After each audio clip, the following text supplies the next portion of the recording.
a slightly harder time because we got to cut through some tape. But once we get through that and say goodbye to the bubble wrap, here is a case, which is not what we're interested in. So I'm gonna go ahead and toss that aside, and this reveals what looks to be surprisingly a really good looking iPhone 7 clone. Taking a closer look, one of the things I was personally most curious about is whether or not the headphone jack was there, and clearly it is not.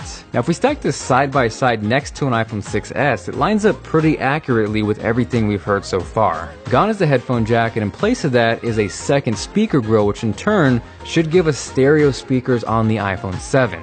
Personally, for the most part, I use wireless Bluetooth headphones, so I might actually fall towards the side of giving up the headphone jack for better sounding speakers. But regardless, if you were counting on the headphone jack staying, it is not looking good right now. Now the other noticeable difference when stacked side by side next to the iPhone 6s is of course the camera, which is way bigger. This lends itself to be an upgrade not so much towards the megapixel count, which should remain the same at 12, but rather larger pixels, which will actually be really helpful and is part of the reason the Galaxy S7 has such a great camera this year. Now with this clone lining up directly with the iPhone 6s, there is no sign of a dual camera. If we do see that, it's either going to be on the iPhone 7 Plus or the iPhone 7 Pro. The only thing up in the air right now is whether or not Apple's going to have 2 or 3 models. There is totally a chance we see the iPhone 7 and 7 Plus with the single larger camera, and then a third model, the iPhone 7 Pro with that dual pixel camera. Personally, I wish there was one camera option uniformly across the iPhone 7 lineup, but to have to choose between models for a completely different and better camera is not going to be cool.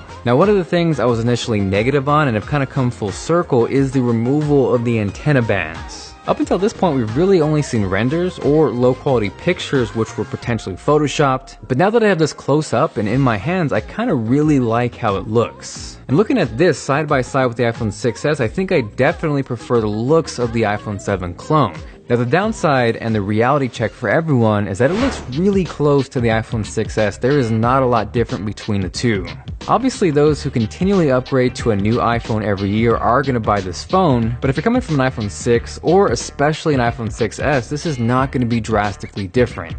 The one positive note is there should be a bump as far as storage goes, so the iPhone 7 should be the death of 16GB base iPhones. More than likely we'll see 32, 64, and 128GB models, and if we are to see the highly rumored 256GB model, I would suspect that's only going to be on the iPhone 7 Pro if that's released.